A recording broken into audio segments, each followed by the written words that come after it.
مساء الخير ومرحبا بكم في حلقة جديدة من برنامج تيجيني توك. François Hollande, le nouveau président de la République française.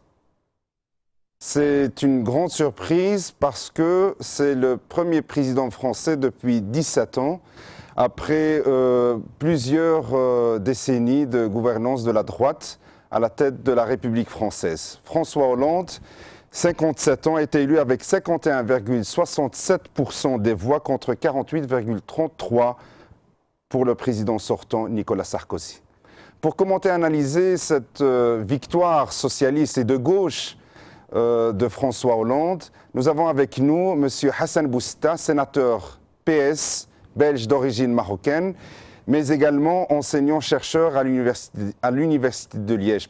Hassan Bouzta, bonjour. Bonjour. Alors, Hassan Bouzta, François Hollande, président de la République française, quel est votre premier sentiment, vous qui êtes socialiste? Bien, ne faisons pas la fine bouche, c'est un sentiment de satisfaction. Nous sommes très heureux de la victoire de François Hollande, qui est une victoire qui arrive après un quinquennat, celui de Sarkozy, qui a été un quinquennat difficile, un quinquennat qui a cristallisé autour de lui énormément de passion et, il faut le dire aussi, un certain rejet de l'opinion française. Et donc on aborde le nouveau quinquennat et la présidence de François Hollande avec un certain nombre d'espoirs. Et je ne vous cacherai pas que le principal espoir, en tant que sénateur socialiste au Parlement belge, notre principal espoir, c'est que la présidence de François Hollande nous aide à ouvrir une nouvelle page de la construction européenne, nous aide à ouvrir une nouvelle voie dans la construction de l'Europe, parce que cette élection arrive à un moment très particulier. Et vous le voyez, nous sommes depuis 4 ou 5 ans dans un marasme, dans une situation difficile, dans une situation économique très tendue, dans une crise. Et donc, pour nous, la perspective d'avoir François Hollande aujourd'hui autour de la table des chefs d'État européens est quelque chose que nous accueillons avec une grande joie. Alors d'abord quelques chiffres avant d'aborder un peu les enjeux de cette nouvelle présidence de gauche. C'est d'abord un fort taux de participation, 83% des gens qui ont voté, plus un vote blanc de 2,1 millions. C'est un record dans l'histoire de la Ve République française. Votre première analyse de ces chiffres? Alors tout d'abord, satisfaction de voir que les Français se sont mobilisés. Je crois que nous, vous savez, en Belgique, on a une tradition particulière qui est différente de celle de la France. En Belgique, le vote est obligatoire. Et personnellement, je suis très attaché au vote obligatoire. La France a une autre tradition qui est celle de la liberté de vote, la faculté de voter, et donc de pouvoir exprimer différentes choses, y compris par l'abstention. Alors, plus de 80% de participation, c'est un taux remarquable.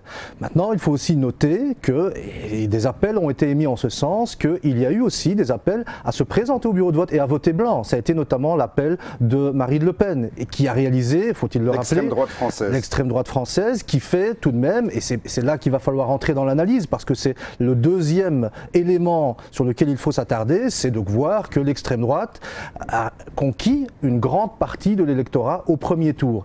Et donc voilà, satisfaction d'un côté, mais attention, vigilance par rapport à des personnes françaises, des citoyens français, mais la situation est-elle radicalement différente en Belgique? On doit se poser la question des personnes qui aujourd'hui ont du mal à trouver une forme de représentation dans l'offre des partis classiques. Et donc là, il y a un grand défi démocratique pour tous les partis démocratiques. Alors, il y a beaucoup de paradoxes dans cette élection de François Hollande. D'abord, on va l'appeler la gauche radicale française. Mélenchon a appelé à voter François Hollande. Les Verts, de toute manière, ils étaient les premiers à appeler à voter pour François Hollande. Mais pour la première fois, toujours dans cette Ve République, François Bayrou, le centre droit, a appelé aussi de manière personnelle, mais on sait très bien que son appel a été entendu par ses sympathisants. François Bayrou a également appelé à voter François Hollande. Alors, est-ce que c'est une victoire de la gauche, ou c'est une victoire socialiste, ou c'est une victoire gaucho-socialiste avec le soutien du centre droit? Vous savez, on dit souvent en France, et j'étais en France lors de la campagne du premier tour, on dit souvent que l'élection présidentielle française, c'est la rencontre entre un homme et les Français. Et quelque part, l'enjeu de cette bataille est un enjeu qui dépasse quelque part les partis et qui est l'affirmation d'un projet qui doit évidemment être rassembleur, qui doit faire consensus, mais c'est d'abord la rencontre entre un homme et le peuple français. Bien. Pour pour analyser dans le sens où vous le voulez, je crois qu'il est peut-être encore tôt pour tirer des enseignements généraux parce qu'il faudrait pouvoir analyser exactement comment se sont passés les reports. Vous nous dites que François Bayrou a été suivi, bien ça il faudra le déterminer. François Bayrou a exprimé une préférence personnelle et c'est en effet un acte de rupture fort puisque traditionnellement les partis du centre ont voté avec la droite et donc se sont régulièrement positionnés pour faire l'appoint des voix des partis situés sur la droite de l'échiquier. Ici, c'est une nouvelle donne qui a été donnée, mais il faudra analyser cela par rapport... Selon vous, cette nouvelle Alors je donnée. crois qu'il faut le dire, cette élection, c'est la victoire d'un homme, d'un programme et surtout d'une méthode, on reviendra là-dessus tout à l'heure, mais c'est aussi le rejet d'une présidence qui a été perçue par les Français comme arrogante, qui a été perçue aussi par certaines parties de la population française comme violente verbalement à certains moments, comme une présidence qui a quelque part rompu les traditions d'une fonction présidentielle plus en recul, plus en surplomb, qui était qualifiée par certains d'une omniprésidence et qui visiblement a été l'objet d'un rejet, à l'évidence. Est-ce qu'on n'a pas un peu exagéré? Est-ce que les médias et surtout les partis de gauche n'ont pas un peu exagéré? On a qualifié la présidence de Nicolas Sarkozy de la présidence bling-bling, etc. Est-ce que franchement aller dîner au Phuket fait de lui un président bling-bling? Mais vous savez l'importance qu'on accorde aujourd'hui à la communication politique. C'est à l'évidence quelque chose sur lequel Nicolas Sarkozy lui-même a beaucoup travaillé. C'est un domaine où il excellait d'ailleurs. Mais la volonté de vouloir imposer un nouveau style radicalement différent l'a sans doute amené à des erreurs de communication et particulièrement au début de son quinquennat et donc je ne crois pas que c'est une invention médiatique ou politique que de dire qu'il y avait, y compris dans sa famille, un certain malaise par rapport au style présidentiel et je crois qu'il y a en effet une question qui a été formulée de savoir si véritablement Nicolas Sarkozy était le mieux à même de continuer à représenter les Français. Alors c'est une victoire de la gauche ou c'est une victoire socialiste? On n'a pas encore répondu à cette question. Je crois que c'est une victoire du candidat socialiste. C'est une évidence qui a mené une campagne remarquablement organisée, remarquablement disciplinée, mais pour triompher dans une élection présidentielle, il faut de l'unité. Il faut de la cohésion et il faut rassembler au-delà de son camp. C'est ce que François Mitterrand a réussi en 81 avec l'union de la gauche et c'est ce que François Hollande vient de réussir aujourd'hui avec les différentes composantes de la gauche qui ont fait un résultat remarquable qu'il faut entendre parce qu'il est aussi quelque part la traduction d'un malaise social qui est profond dans nos sociétés. Mais il va surtout falloir être attentif à la suite, car l'élection présidentielle est un moment important, fondateur, même dans une république comme la République française, comme la Ve République, où le président a véritablement des compétences significatives, notamment en politique étrangère, il incarne la France, mais il faudra être attentif à ce qui va se jouer au mois de juin et à l'élection législative. Et là va se jouer un enjeu important. Pourquoi? Bien, aujourd'hui, ce qui est attendu de François Hollande, c'est une sorte de présidence de réhabilitation. Réhabilitation de l'image de la France à l'étranger, réhabilitation de la fonction présidentielle, réhabilitation du style. Bien, pour pouvoir mener à bien cette politique, il lui faudra une majorité à l'Assemblée nationale et c'est précisément l'enjeu qui va se dérouler le 11 et le 17 juin prochain lors des élections législatives. Alors, il se peut que la droite gagne les élections législatives et qu'on ait un nouveau Premier ministre de droite, c'est possible ça? Écoutez, en démocratie, les dés ne sont jamais jetés d'avance. C'est la population qui s'exprime et donc faisons confiance aux Français. La logique, la cohérence voudrait que les Français donnent à Nicolas Sarkozy une majorité présidentielle pour gouverner, pour avoir un gouvernement qui mette en œuvre les réformes qu'il a mis sur la table lors de sa campagne. Les 60 engagements, il a proposé un programme très cohérent, très structuré, très organisé. On l'a vu dans ces débats, on l'a vu dans ses prises de position. Et je crois qu'il serait logique que les Français fassent confiance à une majorité parlementaire pour mener à bien ces réformes. Bien entendu, on a connu sous la Ve République des situations de cohabitation entre un Premier ministre de droite ou de gauche et un président de gauche ou de droite, et donc tout est possible. Tout est possible. Mais justement, l'enjeu véritablement, et pour nous, c'est pour cela qu'il ne faut pas s'arrêter aujourd'hui, l'enjeu c'est de pouvoir mettre en œuvre la politique souhaitée par... Alors, lors de ce dernier quinquennat de Nicolas Sarkozy, on a vu le président sortant, M. Sarkozy, tenir un discours radical par rapport à l'immigration, par rapport à l'islam, etc. Mais apparemment, ça n'a pas marché. Donc, il faisait appel où il courtisait l'électorat de l'extrême droite, mais manifestement, ça n'a pas marché. Écoutez, je crois qu'il est évident que le résultat important aura été le résultat du Front National de Marine Le Pen au premier tour. En frisant les 20% des électeurs, ça a évidemment donné la tentation à une partie de l'UMP de chasser sur les terres du Front National. On le sait, et c'est un argument qui est souvent rappelé, que les électeurs préfèrent généralement l'original à la copie. Bien entendu, on ne peut pas dire que Sarkozy soit simplement une copie du discours de Marine Le Pen. Mais il a tenté, en réhabilitant des thèmes liés à l'immigration, et il l'a fait non seulement pendant la campagne électorale, mais il l'a fait également durant tout son quinquennat. Souvenez-vous du discours de Grenoble, la stigmatisation des Roms, la stigmatisation des étrangers en situation irrégulière, la stigmatisation de l'autre. La création du ministère de l'identité nationale et de l'immigration. C'était son premier acte fondateur de son premier gouvernement. Alors, l'identité nationale, et ce qui est tout de même assez important de noter, c'est que Nicolas Sarkozy, dans sa campagne électorale de 2007, a eu une politique qu'on pourrait dire du balancier. À la fois promouvant les discriminations positives, promouvant la reconnaissance du Conseil français du culte musulman, et puis affirmant une politique de civilisation, une politique d'identité nationale.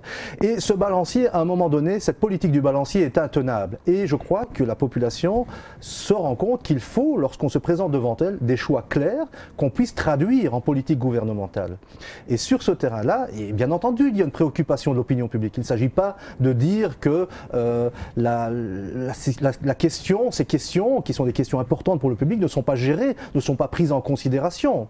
Mais la manière et les propositions telles qu'elles ont été formulées, resserrement des conditions d'accès au territoire, notamment pour les plus qualifiés, hein, donc je ne parle même pas des moins qualifiés, je parle des plus qualifiés, la circulaire Guéant qui limite l'accès au territoire pour toute une série de publics dont Nicolas Sarkozy avait dans un premier temps souhaité l'arrivée, puisqu'il avait dit à un moment donné, on arrête l'immigration subie, on fait l'immigration choisie. Eh bien même sur l'immigration choisie, on voit que l'étau s'est très fortement resserré à un point tel que l'image de la France en a été menacée, y compris à l'étranger. Monsieur le sénateur, il ne faudrait pas nier non plus qu'il était le premier président qui a permis à des personnes d'origine étrangère d'accéder à des fonctions, de hautes fonctions ministérielles.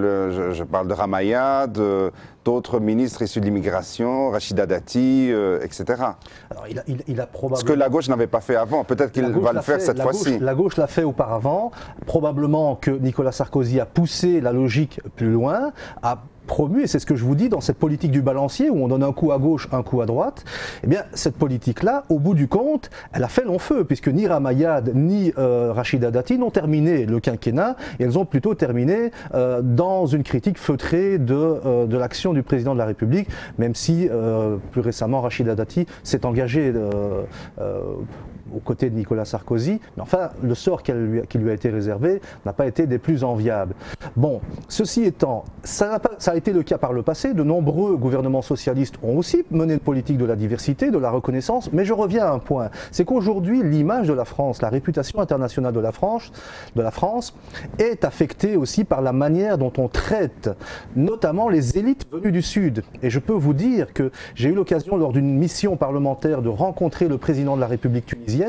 Ça a constitué une partie importante de la discussion, de savoir quel est le sort qui est réservé aux étudiants, aux élites qui partent en formation dans les universités françaises. Je rappelle que l'actuel président de la République tunisienne était réfugié politique en France. Il a vécu longtemps en France et qui aujourd'hui exprime, et ce n'est pas le propre de la Tunisie, à l'exception de la Libye où la France a gagné énormément en popularité, dans l'ensemble de la zone qui était traditionnellement une région fort connectée à la France, eh bien, je constate qu'il y a un recul de la compréhension de ce qu'est aujourd'hui la politique française. Et ce sera aussi le rôle de François Hollande de mener une politique de la réhabilitation dans le cadre des relations extérieures avec notamment les pays de l'Afrique du Nord. Comment expliquez-vous cette poussée de l'extrême droite française, du Front National de Marine Le Pen ? Je crois que les facteurs sont multiples, mais nous voyons bien qu'aujourd'hui nous sommes dans un cycle très particulier. Nous sommes au cœur d'une crise financière qui est une crise de la finance, et de la finance dérégulée, la finance internationale, qui ne se joue plus simplement sur notre territoire national. On n'est plus dans une discussion avec un patron pour partager les fruits de la croissance et partager la richesse. On est face à de la spéculation internationale qu'on ne mesure pas très bien. Et cette nouvelle réalité que nous subissons de plein fouet, parce que des travailleurs sont jetés sur le carreau par des entreprises qui viennent, qui investissent et puis s'en vont en profitant parfois d'être généreuses des pouvoirs publics, eh bien, cette réalité est perçue avec violence, parce qu'il y a derrière ce que certains économistes ont appelé une forme de violence économique. Alors, ce n'est pas le seul facteur, évidemment. Le besoin de retrouver des repères identitaires est quelque chose qu'on constate un peu partout aujourd'hui en Europe. Il y a un besoin de se sécuriser dans des nations européennes qui, à la différence, il faut le dire ici à nos téléspectateurs, une des grandes différences entre l'Amérique du Nord, par exemple, et l'Europe, c'est qu'en Amérique du Nord, ces questions d'immigration ont toujours existé et que nous sommes dans des sociétés européennes qui ont des fortes traditions nationales. Et le grand défi d'aujourd'hui, c'est de faire en sorte que ces identités, ces traditions nationales puissent accueillir des gens venus de partout dans le monde. Et cela ne va pas de soi. Et je comprends que certains puissent avoir des difficultés avec ces nouvelles réalités. Mais il est absolument erroné de penser que la réponse du Front National sera une réponse satisfaisante pour les plus pauvres. Ce sera une réponse, au contraire, qui va désavantager les plus pauvres. Et ça, on oublie de le dire. On oublie de dire que dans les réponses populistes et les réponses d'extrême droite, il y a là un grand danger pour les travailleurs et pour les plus précarisés. Alors, revenons à François Hollande, le premier président socialiste depuis 17 ans en France.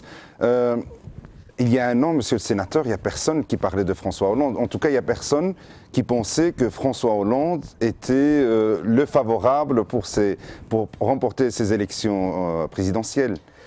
Figurez-vous que j'ai suivi de très près la campagne présidentielle depuis les primaires et je me souviens m'être exprimé beaucoup sur les réseaux sociaux en disant dès les primaires que François Hollande était probablement le mieux préparé, le plus discipliné dans l'organisation de sa campagne et aussi peut-être celui qui avait peut-être le caractère le plus convaincant. Et tout cela est un ensemble. Vous savez, en politique, il faut pouvoir manier différentes qualités, il faut pouvoir les traduire et les traduire dans un projet également. Et je crois que c'est peut-être pas une personnalité dont on attendait l'éclosion aussi forte, mais c'est aussi une personnalité qui s'est révélée dans la campagne. Il s'est véritablement révélé comme un excellent candidat. J'ai eu l'occasion d'assister à l'un de ces meetings et bon, je peux vous dire que il ne manque pas notamment de qualité rhétorique et il a, on l'a vu aussi dans le cadre du débat, un côté extrêmement incisif et extrêmement connaisseur des dossiers. Il est incisif sur les dossiers et maître de ces dossiers et donc je crois que même si il n'a peut-être pas le charisme qu'on a connu chez d'autres hommes politiques français, il a toutes les qualités pour être un excellent président de la République. Il est peut-être venu au bon moment parce que vous disiez vous-même qu'il y avait une unanimité contre Sarkozy, donc contre la présidence blink-blink de Sarkozy, donc ça aurait pu être Laurent Fabius ou DSK ou n'importe qui. Je crois surtout que Nicolas Sarkozy a fait une grosse erreur de stratégie en entrant dans la campagne électorale beaucoup trop tard. En entrant trop tard dans la campagne, puisqu'on le voit d'ailleurs, le combat aurait pu être beaucoup plus rude si la campagne avait duré une semaine, voire 2 semaines de plus, et les écarts avaient tendance plutôt à se rapprocher. Donc, fort heureusement, la situation n'en est pas comme ça. J'assume parfaitement ce soutien plein et entier, cet espoir que nous plaçons dans la présidence de François Hollande. Mais je crois que au point de vue de la stratégie, il y a, du point de vue du candidat sortant, quelque chose qui, à mon avis, a été mal mesuré, qui a été mal estimé. On va parler maintenant de l'impact de cette victoire de François Hollande sur la politique française intérieure en France, et puis ensuite de la politique française à l'étranger ou à l'international. Donc, dans le programme de François Hollande, qu'est-ce qui vous a marqué le plus? Je crois d'abord que c'est la cohérence de l'ensemble. On a un programme qui est fait d'une série d'engagements. Et d'abord, le premier, c'est celui qui m'apparaît comme étant important, c'est d'abord la restauration d'une certaine idée de l'État, d'une certaine idée du service public. Le premier de ces engagements, c'est un engagement à la fois pour le service public, mais aussi pour l'économie nationale. C'est la création d'une grande banque publique, une grande banque publique d'investissement. C'est la volonté européenne également, c'est la volonté aujourd'hui de dire aux leaders européens l'austérité ou plutôt, si vous voulez, la rigueur budgétaire est importante, elle est nécessaire parce que nous devons enseigner nos finances publiques, mais il faut de la croissance, il faut de la relance, il faut qu'on puisse donner ces marges d'oxygène à notre économie, à nos entrepreneurs pour qu'ils puissent continuer à entretenir une demande intérieure et une consommation qui fasse que notre économie puisse continuer à progresser. Et ça, c'est un enjeu que François Hollande met sur la table, notamment à travers des propositions comme les euro-obligations, la possibilité pour les institutions européennes d'émettre, la Banque centrale d'émettre des obligations, la possibilité aussi pour le nouveau président de renégocier une partie du pacte de stabilité. Donc il y a toute une série d'éléments qui me semblent forts du point de vue européen. Monsieur le sénateur. Et j'en retiens aussi une parce qu'il y a ces engagements qui vont nous toucher. Et nous espérons que Elio Di Rupo et François Hollande pourront, de manière conjointe, travailler à redonner une orientation plus social-démocrate à la construction européenne. Et il y a évidemment aussi toute une série d'enjeux de société qui sont propres à la France et parmi lesquels, je dois dire qu'il y a des choses symboliques, des choses fortes. Le droit de vote pour les étrangers, c'est une mesure quand même importante. C'est la proposition qu'a décriée la droite française et l'extrême droite française, mais surtout la droite française. Je crois que d'ici, vu de Belgique, vu de notre point de vue, où nous pratiquons le droit de vote pour les étrangers, les Pays-Bas, notre pays au nord notre voisin du Nord, le pratique depuis plus longtemps encore, eh bien, on peut donner un message rassurant à nos voisins français sur l'intérêt qu'il y a à approfondir la démocratie et approfondir la démocratie locale. Le Maroc va pratiquer aussi donc il va donner le droit de vote aux étrangers très bientôt, parce que c'était acté dans la nouvelle constitution. Donc c'est quelque chose que les pays commencent petit à petit à accorder aux personnes d'origine étrangère résidant sur leur sol. Il y a de plus en plus de pays dans le monde qui de plus en plus, disons surtout au niveau européen, mais ça a été la suite d'une évolution qu'on a souhaitée. C'est d'abord qu'on a voulu étendre le droit de vote et d'éligibilité d'abord aux Européens, et donc maintenant se pose pour tous les pays européens la question des non-européens.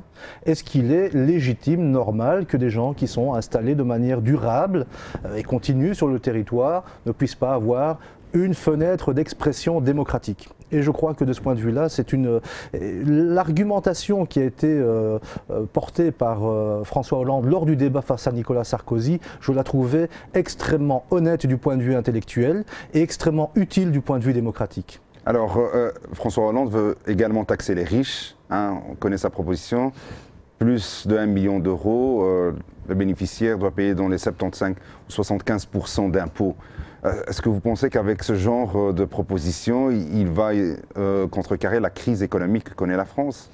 Mais écoutez, sur ce terrain-là, on a beaucoup caricaturé ces positions en annonçant des trains de riches Français qui débarqueraient à Bruxelles pour fuir fiscalement. Je crois que... C'est une bonne nouvelle pour la Belgique, non? Mais écoutez, c'est un enjeu qui se pose pour la France, mais qui se pose aussi pour d'autres pays européens. C'est l'idée qu'il faut aujourd'hui élargir la base de la contribution. Il faut que la solidarité se fasse non seulement par ceux qui travaillent, mais aussi par rapport à ceux qui ont un patrimoine.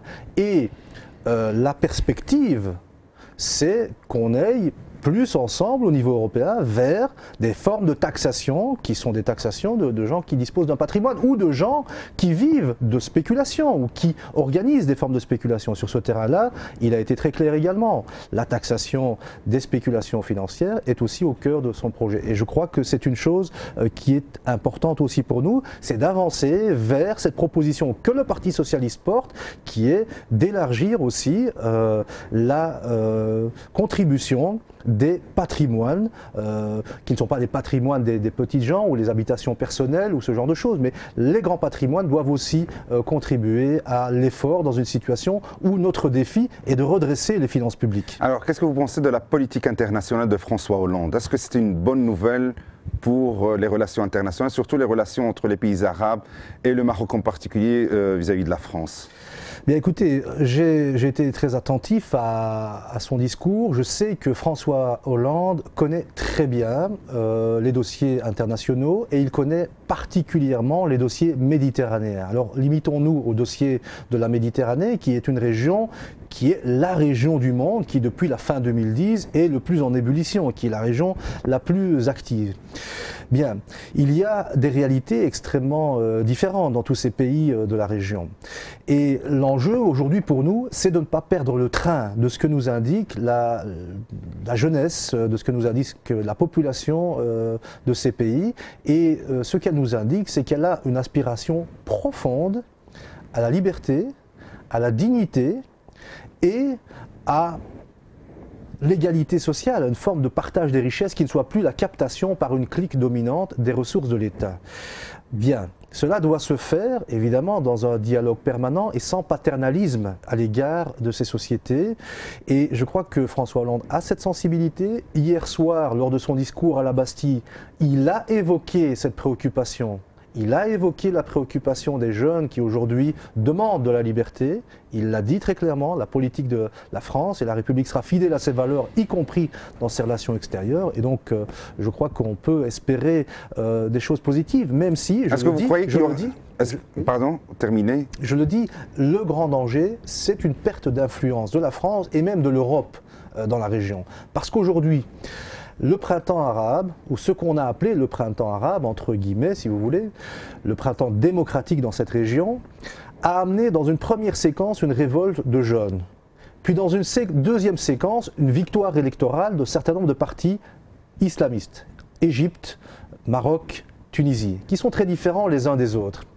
Bien, cette séquence, aujourd'hui, elle va probablement déboucher sur des élites dans ces pays qui n'auront plus le regard essentiellement tourné vers le nord, vers Paris ou vers Londres, les lieux traditionnels où les élites de ces pays sont formées, mais davantage vers le Golfe, vers d'autres modèles et vers la Turquie également. Vers le Moyen-Orient. Vers le Moyen-Orient. Hassan Boussina, parlons concrètement. Nicolas Sarkozy avait fait sa campagne sur la fermeture des frontières. Est-ce que vous croyez que François Hollande va les ouvrir un peu plus?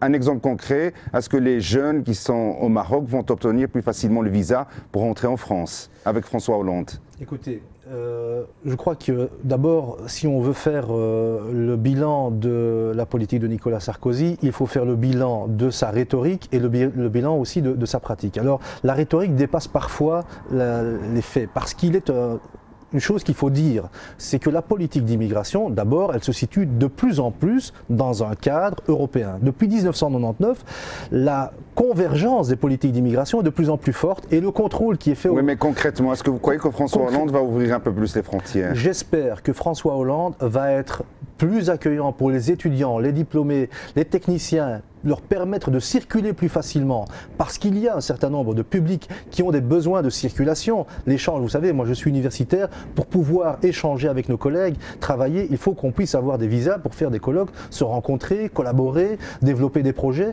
Eh bien, cela est vrai également dans le secteur culturel, artistique. Il faut, pour que ces sociétés puissent non pas se regarder en chien de faïence et s'affronter, mais plutôt coopérer pour développer des modèles originaux autour de cette mer Méditerranée, eh bien, il faut que, évidemment, on puisse accorder. Mais il faut aussi que les États, rappeler que les États ont comme prérogative de contrôler l'accès au territoire. Et on ne peut pas dire comme cela que François Hollande va mener une politique de frontières ouvertes. Ce n'est pas vrai. L'immigration doit être régulée, mais l'immigration doit être régulée de manière juste. D'accord. Alors, Monsieur Bouster, vous êtes sénateur PS, mais vous êtes également conseiller communal de Liège. C'est bientôt les élections communales, hein, au mois d'octobre 2012. Est-ce que vous êtes candidat à ces élections? Absolument. Je serai candidat sur la liste du Parti socialiste à Liège. Liège, je rappelle à nos téléspectateurs, pour les non-belges, que c'est une ville au sud du pays. Donc Liège, quand même une grande ville, et vous serez quantième sur la liste. Vous connaissez déjà votre numéro? Alors je serai 16e sur la liste. 16e sur la liste. Vous avez déjà commencé votre campagne électorale, comme ça on va terminer en douce. Écoutez, je vais vous dire que pour moi, les moyens de communication sont fondamentaux dans l'organisation de la vie politique aujourd'hui. Et c'est pour ça que j'ai développé des outils de communication avec le public qui me permettent d'être en permanence en contact avec la population. Et donc, je serai en campagne lorsque la campagne sera lancée, mais tous les jours, je suis en contact avec les citoyens. J'ai appris que vous avez même créé une application iPhone. Absolument, je suis disponible sur le magasin Apple, et donc il suffit de taper mon nom et vous pouvez télécharger une application et me suivre. Donc, si vous voulez... C'est gratuit ou payant, votre application? C'est totalement gratuit. D'accord, mais j'espère que vous allez revenir ici pour parler pendant la campagne électorale de votre programme plus communal, plus local de Liège. Et je vous souhaite bonne chance dans votre travail au Sénat belge. Et quant à moi, mes chers amis, chers téléspectateurs, نضرب لكم موعد في حلقة أخرى من برنامج سيجيني توك. سي حسن بوستة، مع السلامة. Merci.